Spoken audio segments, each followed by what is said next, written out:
Dr. Olga Lucia Gamboa Arana. Yes. How are you? I am fine, thank you very much. So, who are you and what do you do? Who I am? Do I need to philosophize? Or No, go crazy. No. It depends. I think that. What do you want to know with the who I am? Actually, what do you want to know? No. This is a very interesting question because every time I ask that question, a lot of people would fill in with their profession.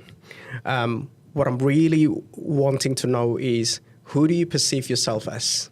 Well, outside of your profession. According to one of the teachers I follow in Bon tradition Buddhism, he says I'm nobody, because being nobody, I can be anything I want. Yeah. So that's cool. So I'm nobody, but I like to study, to learn. Science is one of my big loves, and I hope with my science or any project I do at the professional level, I can help or support people. I am really interested in that, yeah. So that's what I do. You're a physicist, you're a neuroscientist, psychotherapist. Yeah. How did you start? Physics. I always loved science. It was just like, I'm fascinated to understand things. Yeah. It's just so cool. And then I got this book from Carl Sagan of about the universe, and I was like, I don't know, like 11, 12, and I was obsessed with that, and I wanted to be an astrophysicist. But since before, I remember when I was 7, my grandpa called us to like individually and ask, okay, what do you want to be when you are an adult? And then he asked my brothers, and they say they didn't know. And then he asked me, say, what do you want to be? And I was like, I want to be an astronaut. And he was like, no, but at least she has an idea of something. But he was so disappointed because he thought, what is she talking about? Yeah. And then when I started to study physics and I finished and I did very well at uni, my grandma was so proud because I wanted to be an astrophysicist. But then when I was in physics, I met psychologists. And I wanted to do something different. And then I met one of the physicists was a neuroscientist. Yeah. And one of my teachers introduced me to him, and I started to do that, and I loved it, the combination of brain and physics at that time, because he was trying to see the theory behind brain behavior. He had an autistic kid, so he was working on that. It was really fascinating. So I started working with EEG, trying to read signals of the brain, and then it was really interesting to see that you could read signals from the brain. Yeah. But that's the whole universe, isn't it? Like, it is in your brain. Yeah, exactly. Then it was super cool because we worked in a team. So it was my main supervisor. I had another supervisor who was a physicist expert in digital and analogic electronics. Mm-hmm. Yeah.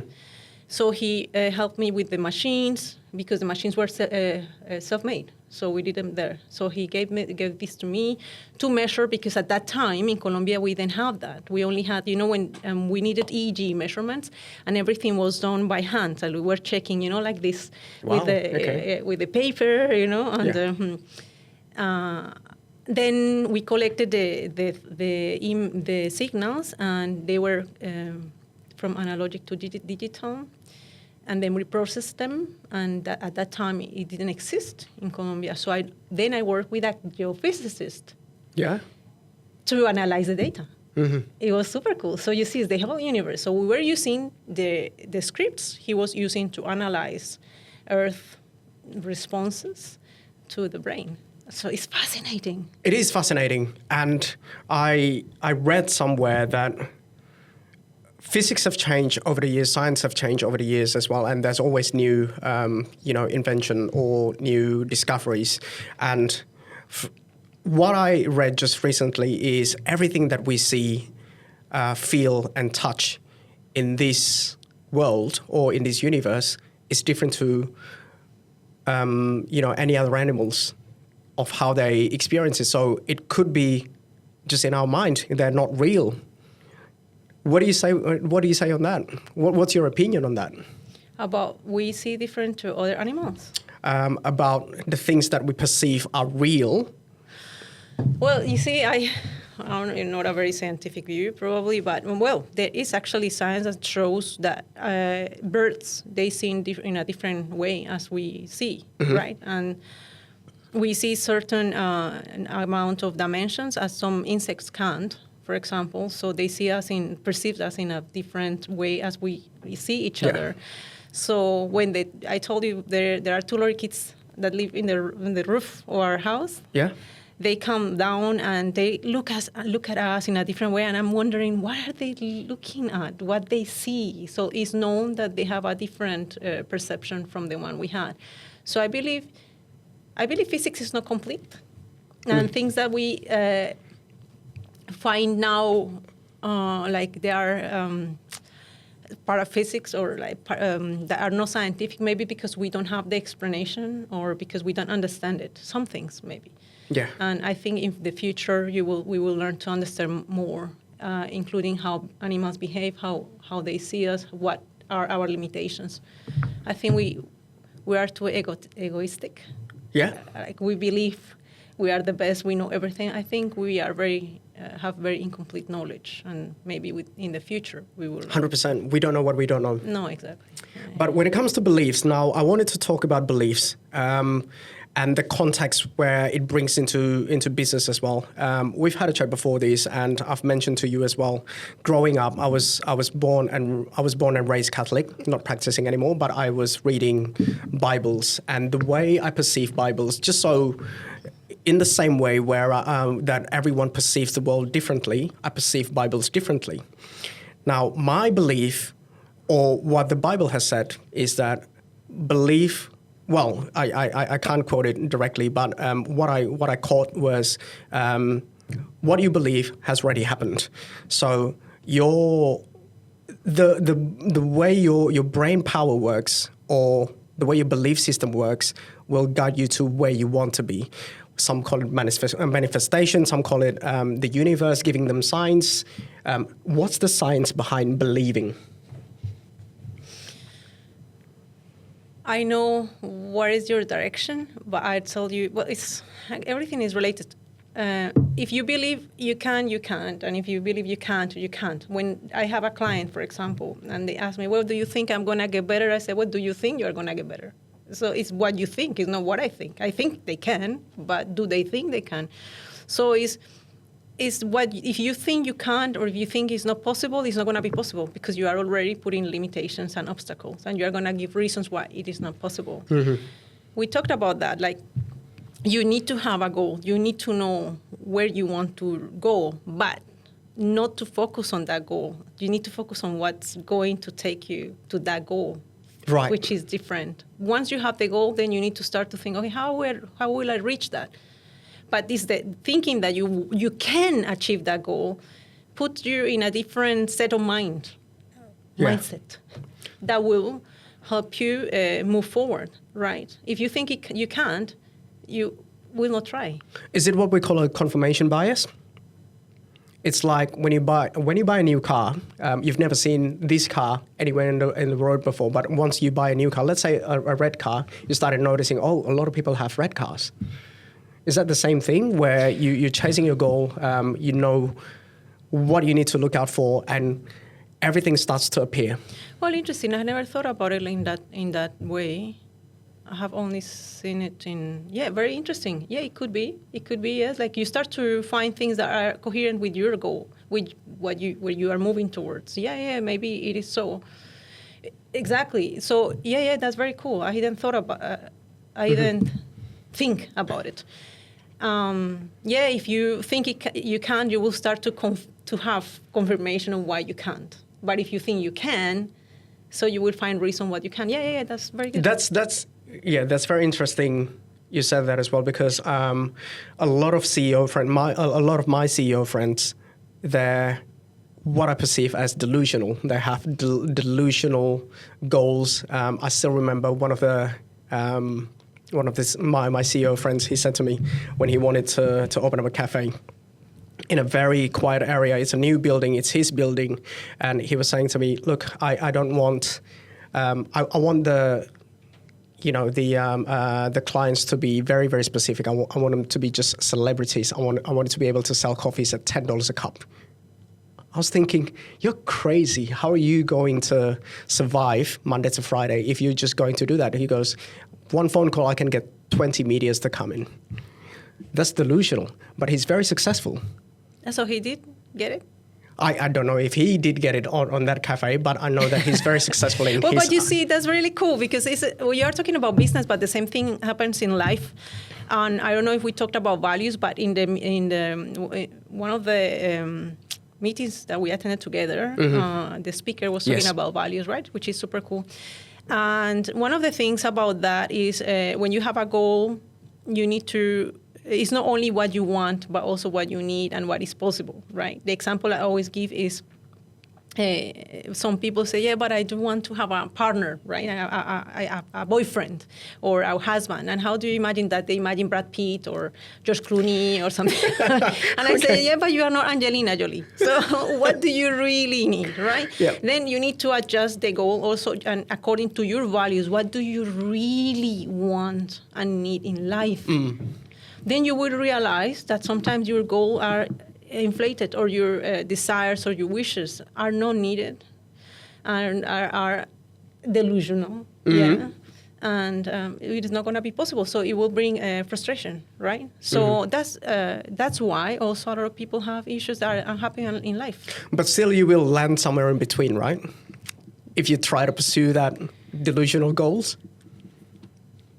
I think it would be frustrating, isn't it? Because if you want to get Brad Pitt and you know how to, you don't know anyone or this, it's just, I think it's painful. I reckon it's a mindset thing as well. What you're expecting versus what you're happy with. Exactly, which is completely different. When you put happiness outside from external sources, you are deemed to fail and to be under suffering all the time. Yeah. Things need to come from inside. Like your happiness should be created by you, inside you, with different things. It's in your mind, actually. So again, it's the confirmation bias you will have in your mind with these things that are important for you in your inner self. Yeah. And you work a lot with patients with anxiety, depression, and addiction as well. No, pain mainly. Pain management? Yeah, pain management. Can you talk to me more about that? What do you mean by pain management? Some people, when they, in general, people, when they experience pain, they think that it's a physical thing, and that they don't need a therapist to work in the part that is related to the mind. But the mind can increase pain perception. How you relate to the pain is it makes things worse. Like as how you relate to life, right? Yeah. So when the person is experiencing pain, it's very normal, of course, that they because they are feeling bad, that they start to have thoughts of, oh, this is awful, catastrophizing, and having a lot of negative thoughts because it's very difficult to live life with pain, right? Yeah. But by doing so, they are increasing their suffering. So if you remove that part and you see the pain and then you say, well, yeah, I feel pain and acceptance. What can I do around this pain that will make my life better? Mindfulness. We work with mindfulness-based interventions around pain. So you find ways of living better, not because the pain disappears, but because you relate different to the pain. You change the way how you experience that pain. You are not increasing it with your thoughts. The thoughts increase pain. Why? Because body, mind, and emotions are connected. Yeah. So when I have a difficult thought, it will create a difficult emotion, and the physiology of the body will change. It might create more tension, so the pain will increase. So everything is related. So we teach to change the relationship with pain, so that the pain doesn't disappear, but they learn to live with it, trying to do things that will increase well-being. I've never thought of stress, anxiety, and depression as pain per se, because like you said, it's a lot of people, they perceive pain as physiological pain. Now, but what I've noticed is when I feel stressed or anxious, I could feel it in my whole body. Yeah. It's tingling. Yeah. What causes that? Because there is a response in the body due to your perception of the situation. So you have an evaluation of the situation, and this will bring some emotions, and the body will respond to it. Because every emotion is related, it has an interpretation in the body, a Right. representation in the body. So when you see someone, when you see your wife angry, can you see it from afar, or you need to? Or you can... I'll run the other way. You see, so you can see that, right? Yes. For many, she doesn't need to talk to you. You see her, and then you know, oh my God, look the other way, or I need to be careful how I speak to her, right? Yeah. It is, you can see the emotion in the body. So it has different ways. It has the expression in the body, it has a balance, if it's negative or positive, and obviously it has an expression. The expression is not only verbal, Yeah. it's non-verbal as well. So the body has a way to show you, because it's a social thing. Is it a evolutionary thing? Yeah, of course. So it's fight or flight. Well, you can say it's a survival mechanism. It is an evolutionary thing. Every emotion has a function for me to survive. Yeah. So you have negative and positive emotions, and you know there is this thing. I think positive, but positivity doesn't take you as far as negativity will take you in terms of emotions, because negative emotions, like for example fear. What is the aim of fear? To protect us? Exactly. And anger? I have no idea. What is it for? You need to go to school. Emotional literacy. Yes. I'll give you my card and we'll make an appointment. So, for example, for anger, is to remove an obstacle. You want to achieve something and something is not possible because something is getting in the way, right? So you want to, when you are angry, I mean, you see, how do you feel the body? Is this the same as when you are sad or when you are happy? I feel I have more energy. I feel Exactly. stronger. You are ready to fight. You are ready to remove the obstacle, right? So if that's the case, when you are under stress, people react some with anxiety, some with in an aggression, like with anger. If you don't calm down that stress response and you are all the time like this, what will happen? Like eventually you can develop some pain. You can with unmanaged stress. So you have this anxiety, depression. So it's the beginning of many things. What's the quick fix? There are no quick fixes here. No quick fixes. To bring the stress down. Yeah, exactly. But then to do, there is no such a thing as a quick fix. The quick fix is to get a routine in which you consider your mental health and emotional health every day. This is the quick fix. So you need to enter, like people exercise every day, the body. Yeah. And they say, and when I ask, they say, what do you do? I say, well, I help with stress management, right? Because it's the easiest to understand. I don't have stress. I exercise every day. I'm sorry, but the stress starts in the mind many times, right? Yep. And when you have pain in the body, you go to the doctor. Like if you have you break your arm, you go to get the arm fixed, right? Or healed. If you have a problem in the mind because you are stressed, problem how you are relating with the thoughts, so you need to work with the mind. Yeah. And to do that, you need to do it in stillness. And that's why we need a psychologist. Because you need to work on your strategies or coping strategies to manage stress. No, I'll tell you why. So when in the peak of my anxiety and depression, I would feel not feel anymore. I would actually be dysfunctional throughout the day. Yeah. I would be in a fetal position on my bed for a good 2 to 3 hours. I couldn't do anything. I couldn't think of anything clearly. The mind is so, I don't know how to explain it. It's like a steel wool. It's so, muddled. It's like you're living in murky water. You couldn't think of anything else.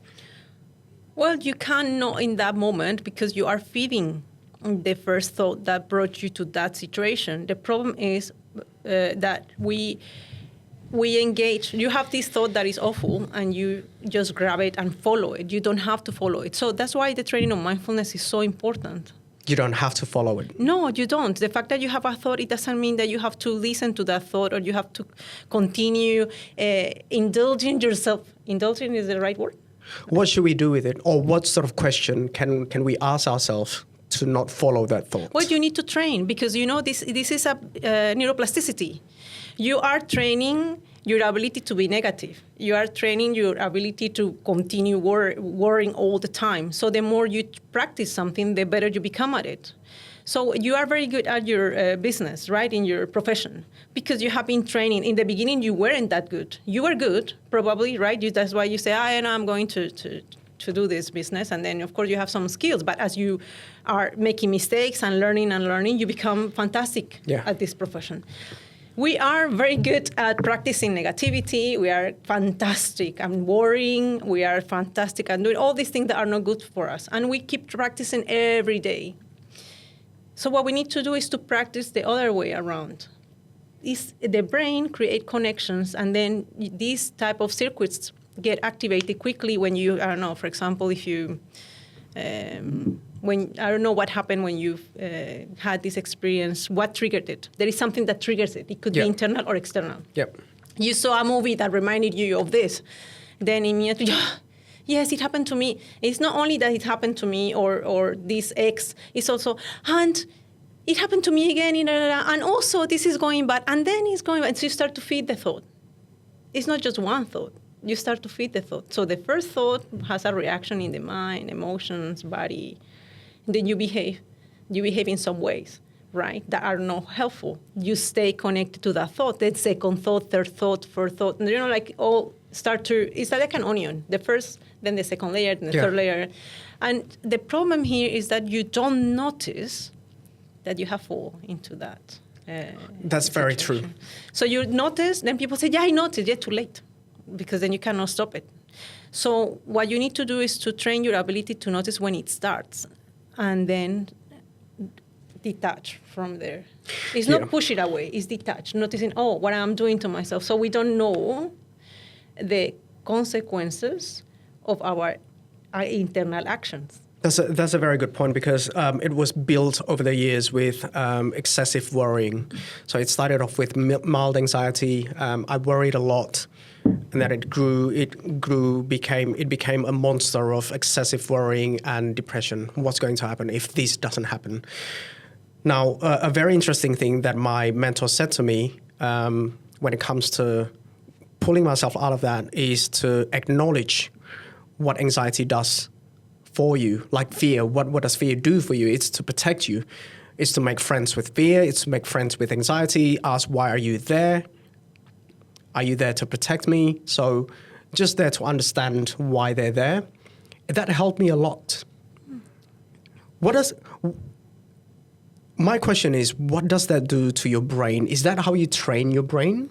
Well, you train your brain observing the brain, right? People don't want to do that. People want quick fixes. But the brain is a highly specialized machine, and you are not, just with the power of the mind, you are not going to change it. You have to learn to know it, right? So what it's doing to the brain when you are, the thing that you were explaining right now, that you identify the emotion, right? And then you feel better when you start to understand the emotion. That's emotion regulation process that you are doing there. And the thing with emotion is quite cool, because it's like one thing that nature is giving us to provide us with information of things that need to change or that we need to preserve. So in the case of negative emotions, it's something we need to change. You need to change something. So in anxiety, it's because you are, or you need to do something it's like a problem-solving thing, right? There is a problem. You detect that as a problem. I see it and I say, well, there is no problem. So for every person is different. So your anxiety will be different to mine. Why I experience it? So in your case, when you see your anxiety, Anxiety is that you have fear of something that is not there. You think there is a tiger, but the tiger is not there. You hear some noises like, it's a tiger. No, it's not there, but it might be a tiger. Yeah, it could be, but it's not a tiger, right? And then what you do, you try to prepare. It's an anticipatory fear, right? Yeah. Just to try to solve, to be prepared for that possible situation that is going to happen. When it is regulated, when it's just in low levels, it's quite good. If we experience anxiety, for example, for today, I had a little bit of anxiety yesterday. So I say, I need to prepare something maybe, right? Like I'm going to read some things maybe he's going to ask me, right? Mm-hmm. This anxiety is anxiety because, we talk to say, no, I'm going to make you feel good. Da, da, da. I say, but I think I will just try to remember certain words in English or like how to pronounce correctly, right? Like we said about that thing that I have problems with, like it gives me anxiety. Yeah. Then I read before, I was trying to prepare, like, okay, remember the pronunciation is blah. So today, when I'm talking to you, I feel more confident. So my anxiety, the function is to make me prepare for that situation.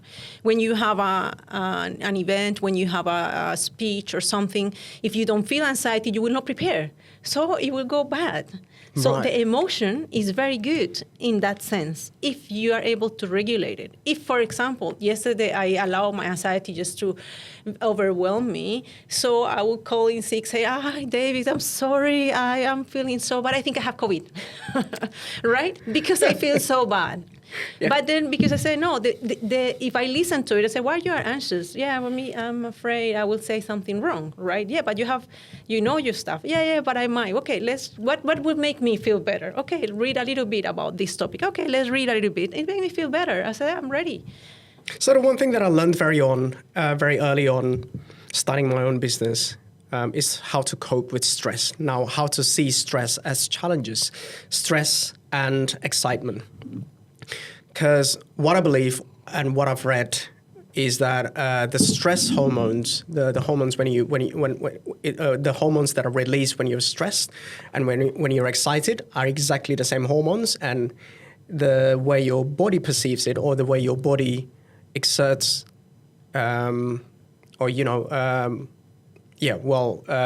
perceives stress hormones is the same as excitement. Is that true? So the thing here probably, if I understood correctly, is when you are saying we have a situation and the situation can be a challenge or a threat, right? Yeah. The hormones are the same, is what you mean probably, yes. Right? And the challenge is this. I have a talk and then I prepare myself for the talk. It's a challenge. I have given hundreds of talks, so I'll be fine.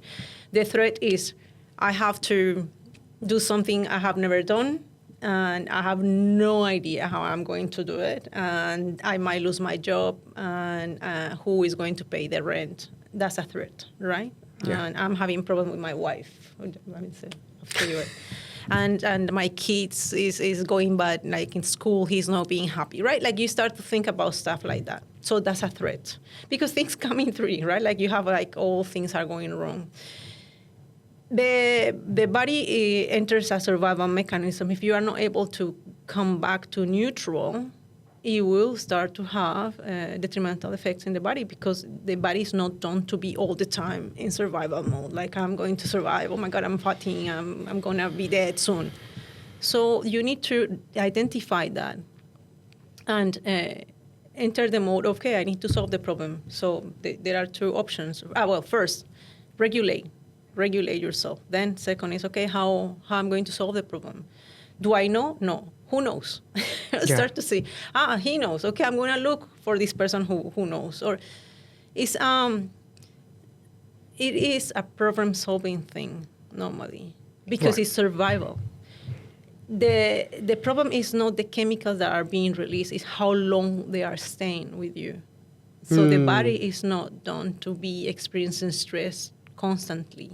You need to come back to neutral. So that's why chronic stress has effects in long-term effects in health, physical health. Getting excited here.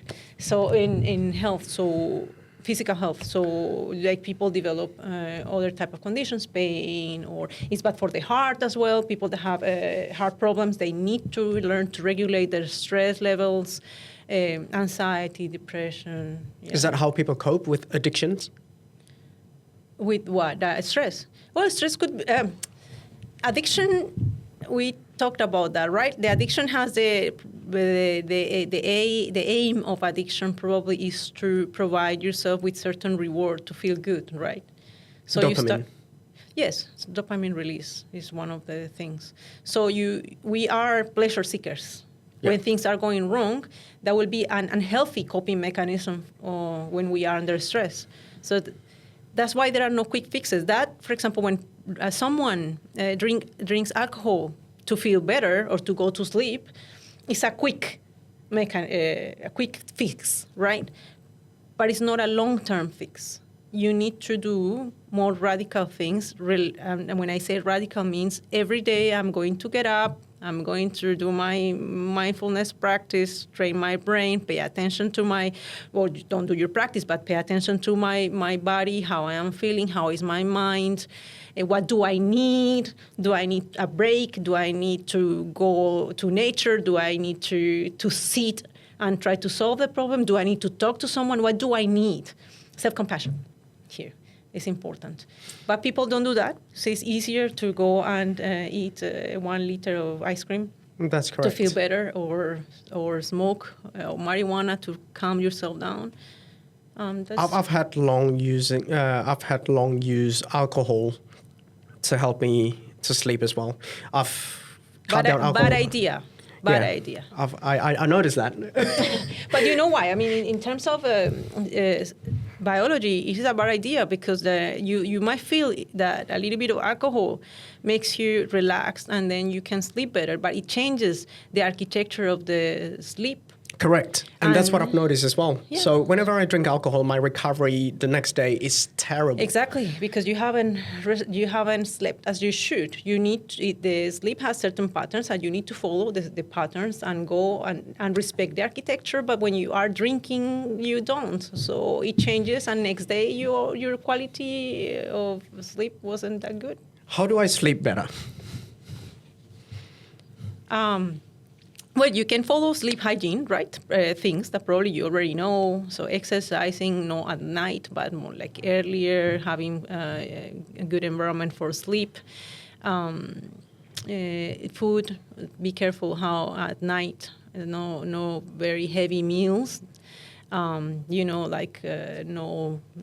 using technology late at night, just resting 1 hour before going to bed, so you don't use it. If you have problems, for example, people that don't have problems don't need to follow this stuff. Let me tell you mine. And stress management, that is related to the mind, because when you can't sleep at night, if you have insomnia, it's not because you are doing something normal most of the time. You are doing something wrong, and then with the night, it's because stress is coming. So what you did during the day is affecting your night. So you need to manage your stress during the day to be able to have a better sleep if it's related to stress. I have a restless mind. So on the way up here, I told you last night that I was working very late last night, and I had a lot in my mind. Even when I'm not stressed, I still find it hard to fall asleep. Once I'm asleep, it's fine. It's falling asleep that's difficult for me. And you mentioned something about mindfulness breathing. Could you give us an example? Mindful breathing? Yes. Well, I'll tell you what you say. You have a restless mind. I think we all have. Well, I do have a restless mind as well. Like everybody has moments of the mind is just running and having hundreds of thoughts, right? And that's not the problem. Again, it's how you relate to it. So the development of mindfulness as a skill is a technique and a skill that you can have, is to know what you have in your mind. Notice that, and then train the ability not to follow those thoughts. And this requires constant training. And it's a training that if you stop doing it, you lose it, right? It's like, okay, I trained 1 month and then now I'm okay. No, you have to do it every day. And it's cool. When you start to see is that it has effects. it's just so cool because like you become. I thought for me was like, oh, I got a superpower. For me, it was so difficult to read this paper, for example, right? We talked about this paper, for example. Yes, You have to I read. was going to bring that up. Yeah. It's just so difficult. I sent you this with intention so that you are not able to read. No, I'm joking, but because I thought it was cool that you could see the brain and stuff like that. That Yes. the processes can be seen in the brain. That was the only aim. But for me to read a paper like that, like 10 years, 15 years ago or something, was just a challenge. And I had to read because doing science, of course, I have to read many papers. But it took me a while. And then one day, I was reading, it was a morning, and I finished, and I have read like 4 or 5 papers. And I'm like, I can't believe how efficient I am. I'm like, I have a superpower. And I love reading. So I started to read more and more, and I loved it. Oh, so mindfulness really helps with attention. At least I could experience that, but I train daily. And then I started to feel, it's not only that, right? It's just as a product in the sense like, okay, I can read more. But also I noticed that if I don't practice, my mind also is wild. I regulate words, my emotions. I regulate words, how I say things or how I behave. So it helps me to stay centered because I know what is in my mind. Mindfulness, one of the things one of my teachers says is to know what is in your mind, to know what is in your mind, what's happening, and to notice. The art of noticing. Notice what I'm thinking, what I'm doing, and what are the consequences of my thoughts and my doing, right? Because not only what I do to you, but what I do to me with those thoughts, right? So I notice. Mindfulness is not like there was this time like mindfulness for everything. No, mindfulness is the foundation. From there, then you need to build on other things, because mindfulness allows you to see. Okay, I notice I'm being rude, but then the other skill of how to regulate or do stuff, that's not mindfulness, right? But you can use mindful breathing to calm yourself down. When you notice that you start to do things, okay, I notice. Now what can I do? Stress management, diaphragmatic breathing. Calm myself down, take one break. After you notice, you can't change what you don't notice. Now, let's talk about your paper, which I find very, very interesting. And I've never read something like this before. It's called Directed Forgetting. It's got something to do with trauma, correct? Well, it has to do with when we want to forget stuff voluntarily, right? Now, which I love that process. Yeah, that's right. So the last psychologist that I went to see, she described trauma as, let's say, a sports car. When we had an accident with a sports car, that became a trauma. And every time you see a sports car, it reminds you of that pain. And it triggers your anxiety again. Now, is directed forgetting a way to forget that sports car? You don't really forget in itself. The thing with trauma is how you are relating to the event that is traumatic. And you overcome that when the emotional part is not there anymore, right? If you see the car, but the car now becomes a neutral event. The problem with trauma is that this car is being associated with pain, with a lot of stuff that is painful. So here, the process of forgetting is, which I find super cool, is that the mind has the ability to forget intentionally things that are not useful. The problem is, like in trauma or stress, that when the brain is being challenged, this process doesn't work that well. But we do have it. And why it doesn't work that well? Because you need to have this right balance between wanting to forget, but don't push it that much because it doesn't work. We talked about that, the ironic process of the mind. Don't think about the pink elephant. You are thinking about the pink elephant. Yes. Right. So because you are trying too hard. So you need, according to research, you need to want to forget. So you need to activate the inhibitory system that says, okay, I want to forget. But then what we have found is like you need to also direct your attention, and probably one of the strategies to direct your attention is to what is really important to you. like your values. So if I shift my attention, so forgetting in this case is not only I forget. No, you need to forget, but you need to give something to the mind. Or you need to feed it something else. Yeah. So I want to forget this because I do want. But then if I direct my attention to something that is really important, will make things easier. And it's very coherent with acceptance and commitment therapy. Okay. I don't know if you have heard of this type of therapy, which is mindfulness-based intervention. And it talks about values, which we have mentioned, is what is really important for me. So even if I experience pain, if I'm experiencing this trauma that is awful, I notice, but I try to behave in a way that is in agreement with the life I want to achieve. And by doing that, this trauma is getting weakened. Yeah. Because it's neuroplasticity. The more you rehearse it, the more you stay there, the stronger it becomes. But the more I realize what this is doing to me, and I try to direct my attention, not distraction, because you notice it's there, but you don't fight. The problem is we fight. Don't think about the pink elephant. Don't think. This is not going to work. You are going to think about it. So what you need to the pink elephant is there. What else is here? So Andrew is there, and this is there, and someone is outside. There are more things that are here, and you don't notice. Now, what is important? Yeah, the pink elephant could be there, but it's also important for me to talk to you and be kind and exchange a nice information and to have a nice time. That's important for me, right?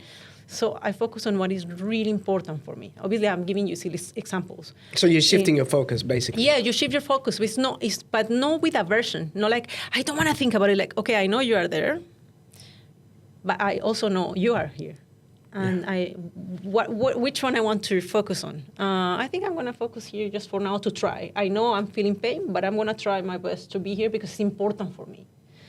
So in this way, you are making this memory weaker because you are not rehearsing it and giving more replaying color. it. Yeah. Okay. So the cool thing is people don't know that the brain has this mechanism to forget intentionally. We don't use it. We use it every day. Every day you need it. So it's part of memory, to optimize memory. Because if this morning, for example, yes, when I was coming, and I was doing, I said, okay, I'm going to do mindful walking until I reach the point, right? And I'm doing this, and then there's this guy, very aggressive, and he just didn't want to allow me to pass. Yeah.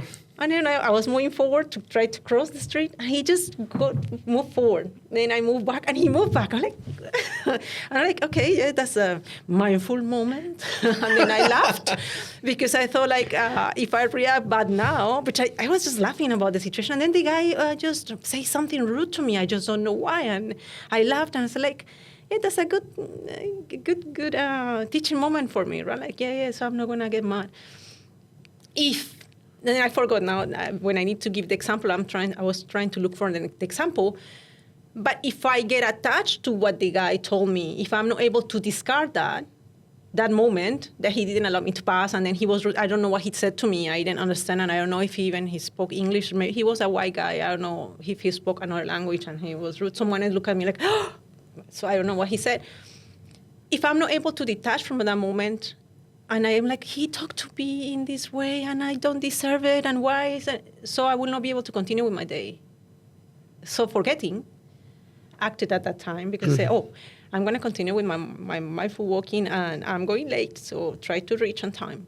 And then, so it helps you to direct your attention and discard from your memory things that are useless. That's useless because it doesn't give me anything. But some people cannot do that. Some people will keep replaying that in their mind. Oh, he was rude to me. Yes, because everybody is rude to me. Because but why? I deserve it, or what is wrong with me? You know what I mean? Yeah. So start to feed that. So we do have a mechanism that actually is there to help us. So that's why I do research with that. I find it super cool, but it's difficult. Yeah. It's a long process. Yeah, well, I think it would be cool that we were doing some studies in Sydney using brain stimulation. I think I told you I work with brain Yep. stimulation, right? Stimulating different areas of the brain to see if we can improve the process. But even if we could, as the same as with medication, like people take pills or medication for anxiety, you do need to learn behavioral strategies that will help you have long-lasting effects. So there is no quick fix in mental health or well-being. Yeah, unfortunately. I know but it's so cool to take care of It is. yourself. Yes, It's yes, super yes. cool. I love exercising. I love exercising my brain as well.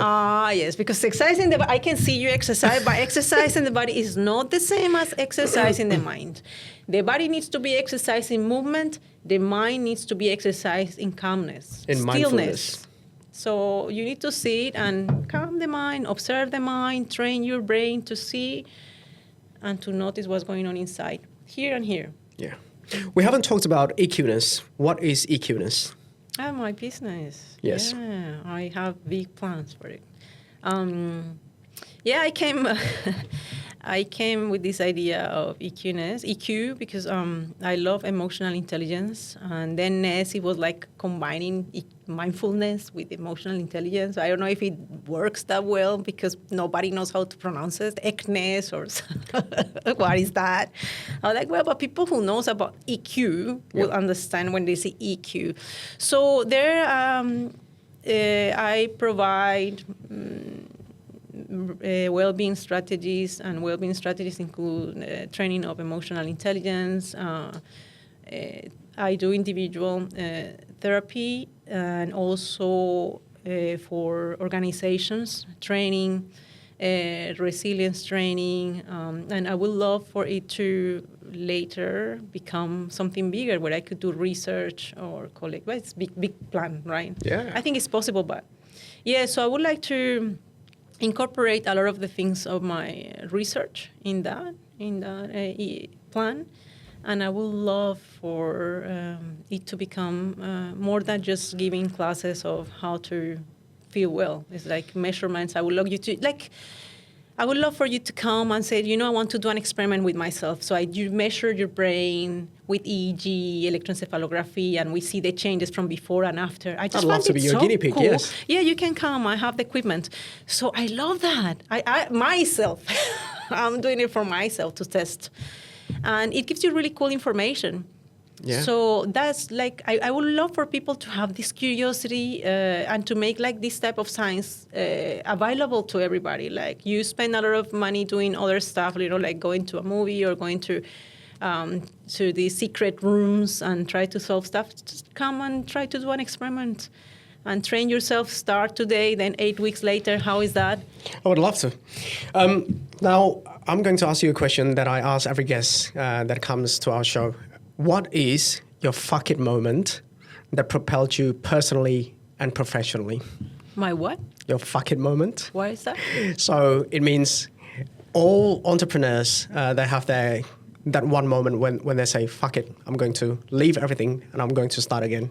And that propelled them professionally or personally. Do you have that moment? No, I don't think I had that moment. No, because I still do science. I love science. Like it's just skipping along. It's very stable.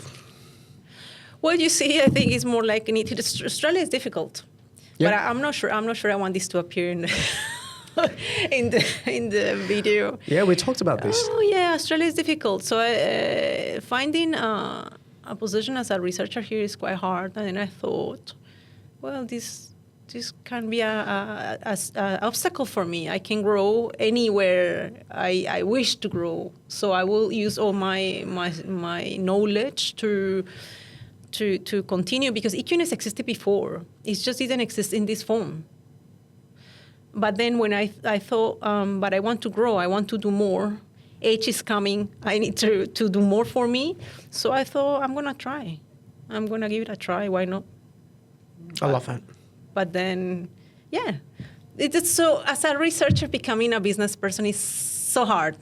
It's so hard. Because Is that a mindset thing? I think it's when you said you don't know what you don't know, right? Like if I go to these networking events, I'm like, what shall I say? How can I talk to the people? It's just a different environment. I don't know if it's mindset. I mean, you might want to like, I'm going there, and you need to know. And as you go, you start to learn more about you and about how things work, right? That's a very good point, yeah.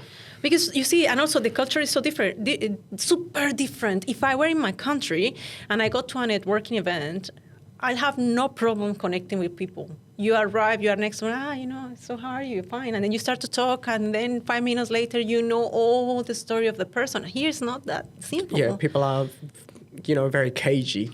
It's very difficult. The culture is completely different. So I have lived in different countries, and you see how we are perceived different in different countries. And then here is just when I started, like, yeah, and how is this thing here?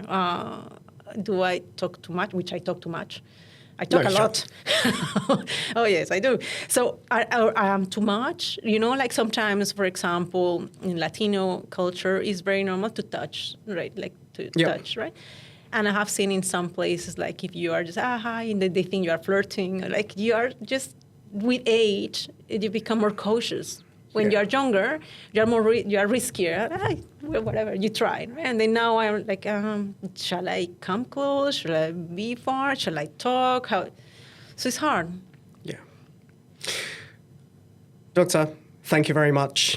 I would love to have you back. I still have a lot of questions, but we're running out of time, unfortunately. But thank you. No, Thanks for joining us. Thank you for inviting me. And I'll be here again if you want. Yes.